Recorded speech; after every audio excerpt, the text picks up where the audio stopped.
Software engineer Atul Subhash ఆత్మహత్య case యావత్తు దేశానికి కదిలించింది. భార్య, అతడి కుటుంబం వేధింపులతో అతుల్ జీవితాన్ని ముగించడం ప్రతి ఒక్కరిని కదిలించింది. ఈ నేపథ్యంలో మహిళల రక్షణ కోసం తీసుకొచ్చిన చట్టాలు దుర్వినియోగం అవుతున్నాయనే ఆరోపణలు వెల్లువెత్తున్నాయి. ముఖ్యంగా సెక్షన్ 498 ను అడ్డం పెట్టుకొని పలువురు మహిళలు భర్త, అత్తమామలపై ప్రతీకార చర్యలకు దిగుతున్నారు. ఈ క్రమంలో సుప్రీంకోర్టు తాజాగా మహిళల చట్టాలపై కీలక వ్యాఖ్యలు చేసింది.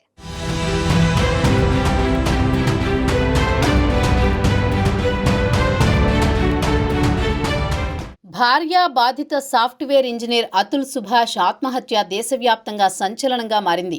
భార్య, ఆమె కుటుంబం వేధింపులతోనే తాను ఆత్మహత్యకు పాల్పడినట్లు అతుల్ తన 40 పేజీల సూసైడ్ నోట్ రాశాడు. ఈ కేసులో నిఖిత సహా ఆమె కుటుంబ సభ్యులపై కేసు నమోదైంది. విచారణకు హాజరు కావాలని బెంగళూరు పోలీసులు నోటీసులు జారీ చేశారు. ఇటీవల నిఖితను గురుగ్రామ్లో అరెస్ట్ చేయగా తల్లి నిషా, సోదరుడు అనురాగ్లను అలహాబాద్లో అదుపులోకి తీసుకున్నారు. ముగ్గురిని కోర్టులో ప్రవేశపెట్టడంతో జ్యుడిషియల్ కస్టడీ విధించింది. బీహార్కు చెందిన అతుల్ సుభాష్ ఉత్తరప్రదేశ్లోని జౌన్పురాకు చెందిన నిఖితాతో 2019లో వివాహం జరిగింది. బెంగళూరులో ఓ సంస్థలో అతుల్ సాఫ్ట్వేర్ ఇంజనీర్గా ఉద్యోగం చేస్తున్నాడు. నిఖిత, ఆమె కుటుంబం తనను దోపిడీ చేసిందని, కేసుల పేరుతో వేధించిందని అతుల్ ఆరోపించారు. వ్యాపారం మొదలు పెట్టడానికి డబ్బులు అడిగితే ఇవ్వలేదని, 2021లో నిఖిత తన కుమారుణ్ణి తీసుకుని ఇంటి నుంచి వెళ్లిపోయిందని అతుల్ తన ఆత్మహత్య లేఖలో తెలిపాడు. ఆ తర్వాత యూపీలో తనతో పాటు కుటుంబంపై వరకట్న వేధింపులు, హత్యాయత్నం సహా పలు కేసులు పెట్టిందని వాపోయాడు. కోర్టు విడాకులు మంజూరు చేసి నెలకు 80,000 చెల్లించాలని ఆదేశించింది. కానీ నిఖిత మాత్రం తనకు భరణంగా 3 కోట్లు, మెయింటెనెన్స్ కింద నెలకు 2 లక్షలు కావాలని డిమాండ్ చేసిందని అతుల్ వెల్లడించాడు. ఇక న్యాయ వ్యవస్థపై కూడా అతుల్ ఆరోపణలు గుప్పించాడు. ఫ్యామిలీ కోర్టు మహిళా న్యాయమూర్తి తనకు అన్యాయం చేశారని, కేసు విషయంలో ఆమె కూడా 5 లక్షలు డిమాండ్ చేసినట్లు అతుల్ ఆరోపించాడు. ఇలా అతుల్ కేసు విషయాలు, అతడి ఆత్మహత్య దేశవ్యాప్తంగా చర్చనీయాంశమైంది.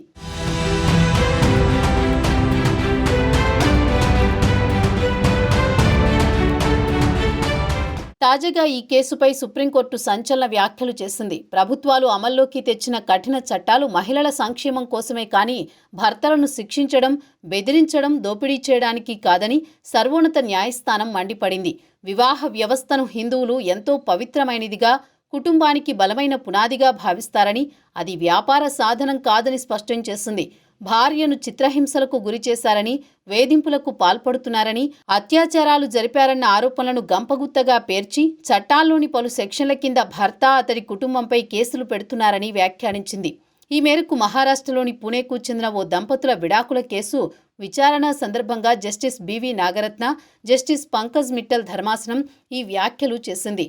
తీవ్ర మనస్పర్ధలతో వేరువేరుగా ఉంటోన్న దంపతుల వైవాహిక బంధాన్ని రద్దు చేసిన ధర్మాసనం భార్యకు శాశ్వత భరణం కింద 12 కోట్లను నెల రోజుల్లోనే చెల్లించాలని సదరు భర్తను ఆదేశించింది. ఇదే సమయంలో అతడిపై ఉన్న క్రిమినల్ కేసులను కొట్టివేసింది. భార్య తరపున బేరసారాలు సాగించడానికి భర్త, ఆయన కుటుంబం తీవ్రమైన ఆరోపణలు చేయడం ప్రస్తుతం ఫ్యాషన్గా మారిందని ధర్మాసనం అసహనం వ్యక్తం చేసింది.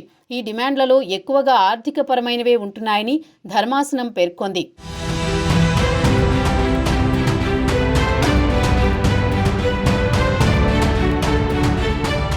గృహహింస చట్టం కింద ఫిర్యాదులపై కేసు నమోదు చేసి రంగంలోకి దిగే పోలీసులు కూడా భర్త కుటుంబంలోని వృద్ధులు, అనారోగ్యంతో ఉన్నవారిని సైతం అరెస్టు చేసి బెయిల్ రాకుండా చేస్తున్నారు. ఇవన్నీ చైన్ సిస్టమ్ మాదిరిగా ఉంటాయని వ్యాఖ్యానించింది. తన భర్తకు వేల కోట్ల ఆస్తులున్నాయని, మొదటి భార్య నుంచి విడాకులు తీసుకున్నప్పుడు అమెరికాలో ఓ విలాసవంతమైన భవనం సహా 500 కోట్లను భరణంగా ఇచ్చారు. కాబట్టి తనకు అంతే స్థాయిలో చెల్లించాలన్న మహిళ వాదనలను ధర్మాసనం తిరస్కరించింది.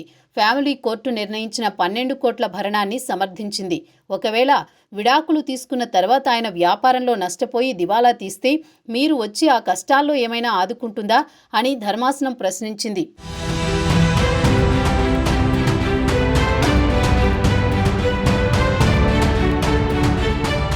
అహం, కీర్తి వంటి అంశాలతో భార్యాభర్తల మధ్య చిన్న చిన్న వివాదాలు తీవ్రమైన పరిణామాలకు దారితీస్తాయి.